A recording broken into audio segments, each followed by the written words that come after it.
Hello, and in this short video, I want to talk about something that I did some research about when I was in the Forvaret, in the immigrant detention at Astorp, and that was the Desert Fathers and eremitic monasticism, right?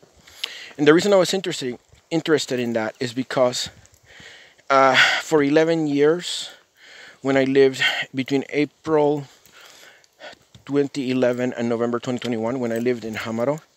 I mean, I wasn't there all the time. There were times when I left, but I was based there for all those years. And in a way, I was like the Esquite monk of the religious community the cabin was attached to, right? This was an informal thing. It wasn't formal. It was informal.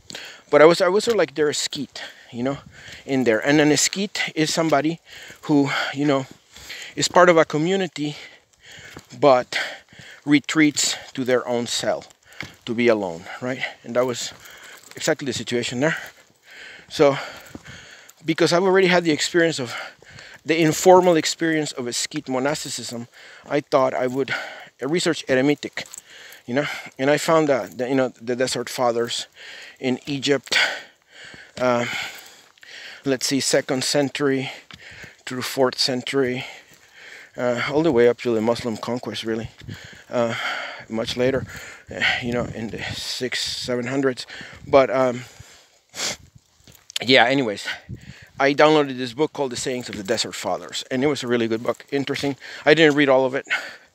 I read the introduction, and then I read some of the sayings from different eremitic monks that deambulated in the Egyptian desert in those centuries.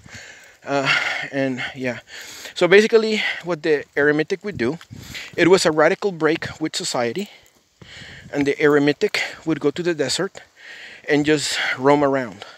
And they were basing their approach to Jesus in the desert when he was tempted by Satan, etc. After he was baptized, he went into the desert. I think it was 40 days and 40 nights in the canonical Gospels. In the New Testament Apocrypha, there is slightly different versions of what happened, and it was a longer period, but it doesn't matter. Yeah, the temptations are always there, though. The 3 temptations are in both in the New Testament canon and in the Apocrypha, so everybody agrees, that happened. So, and I believe it happened, Yeah, this is the Jesus of the Gospels, not the Jesus of history, but I believe it happened, okay? I take a leap of faith. Just like I take a leap of faith that Jesus visited the Nephites in South America in 34 AD. I take a leap of faith on that. And I believe Joseph Smith, right? But that's something separate. But anyways, I went into this, right, and anyways, the Desert Fathers, they would go into the desert, roam around, and they say that the first experience they had was battling their own demons, right? Because demons would want them to go back to society and didn't want them to stay in the desert too long, because then, right, because the purpose of being in the desert, of course, was to develop their spirituality, right? And yeah, so they had to battle demons. Yeah, and I myself battle demons. I battle a laughing demon and an angry demon, pretty much on a daily basis, right? But that's something separate. But yeah, anyways, they had to battle these demons, and after and it was the equivalent of Jesus being tempted in the desert, except that against the eremitic, the demons were much more aggressive, because since they were only men, they are more susceptible to temptation and what have you. So, but anyways, if you made it past the demons and you ended up there, then you would develop spiritually. It would be a routine of work, prayer, and fasting in the desert. And work meant, I think they weaved baskets or something like that. I forgot what it was. They weaved something. It was a weaving thing. I think they made ropes or something. Anyways, that was their work, right? And while they were weaving the basket or putting together the rope, they would pray. And it was very simple prayers, like, repeated again. It was like mantras. Jesus Christ, have mercy on me, a sinner. Jesus Christ, have mercy on me, a sinner. Yeah, like that, like repetitions, or they would repeat psalms that they had memorized,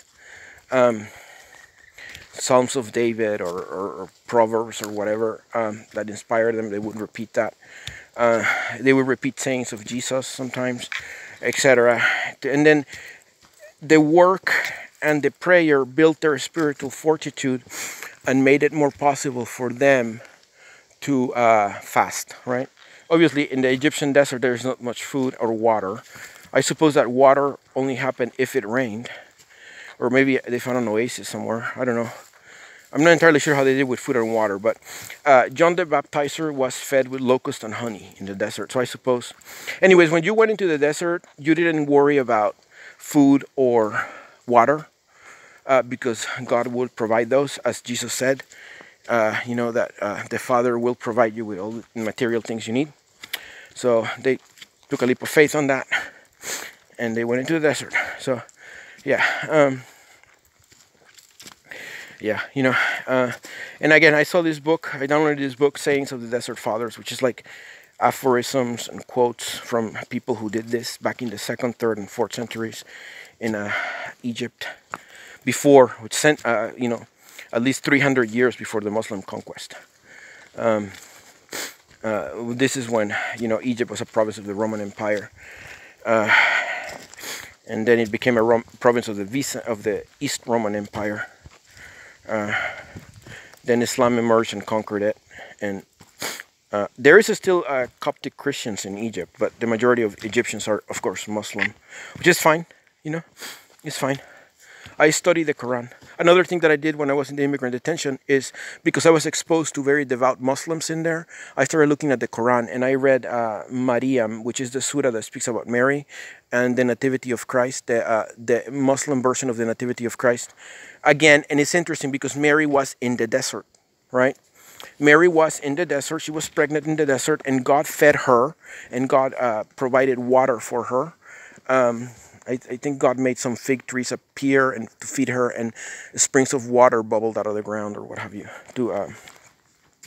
Yeah. So yeah. So Mary was in the desert, and yeah, she gave birth to Jesus in the desert, right?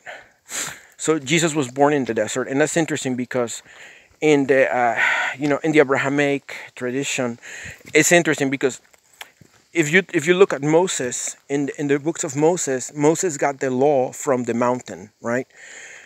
So originally, Yahweh, and Yahweh is a hypothesis about the name of God. His name cannot be uttered. So it doesn't matter if I say Yahweh, because that's a hypothesis and it's probably not his name, but you know who I mean when I say Yahweh. Yahweh was originally the God of the mountain, and then he evolved into the God of the desert. So in the Desert Fathers and then in Islam, he is the God of the desert, right? So Jesus was born in the desert. You know, I find the Quranic account of the birth of Jesus more inspiring and than the Christian one, you know. And I've decided to take a leap of faith into believing the Quranic account. I think that's more interesting, you know.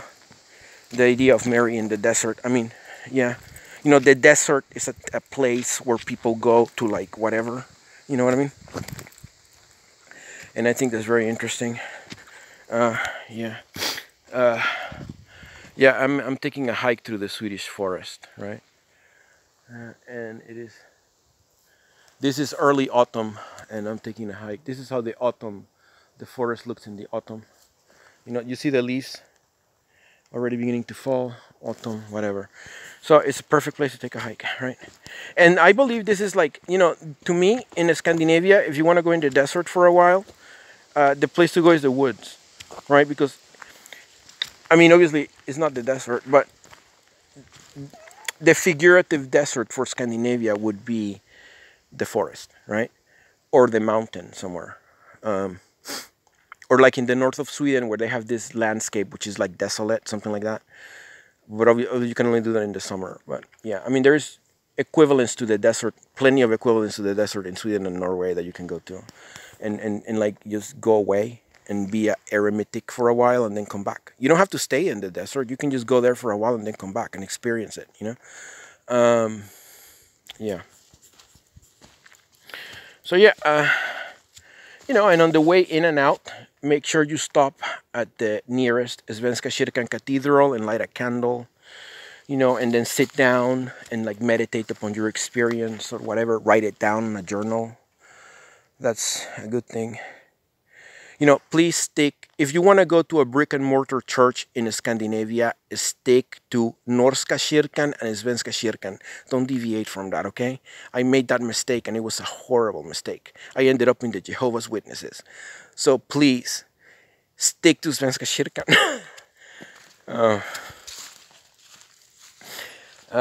Yeah, but yeah. I need to cross. This is, as you can see, this is like a mud. This is the problem in the autumn. Mud season, right? But I have my nice boots, but I don't want to. I'm gonna see if I found a little path over here.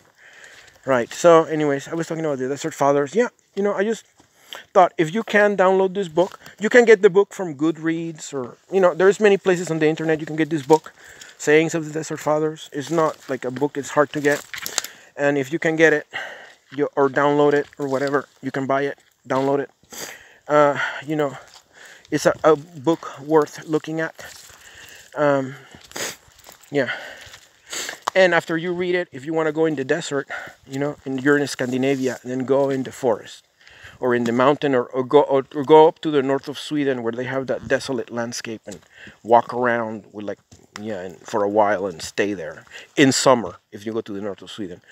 And yeah, but yeah, yeah. So here's I'm in the middle of the woods here. Right, it's fun. I love the woods. It's so nice. It's very nice to go in the woods, you know, to disappear and take a break from the Samhalet. You know what I mean? You know, when you're in the woods, the Samhalet does not exist. You know, you're like outside of everything. It's perfect. You can just drop out. You know, if you're in a city, you can drop out into the Svenska Kyrkan Cathedral, and if you are otherwise, you can just go in the woods and disappear. You know, or whatever, and that's fine. To take a break, not disappear forever, but like for 5 minutes, like a day or whatever. You can go and like drop out of the Samhalet and get away from it. Yeah.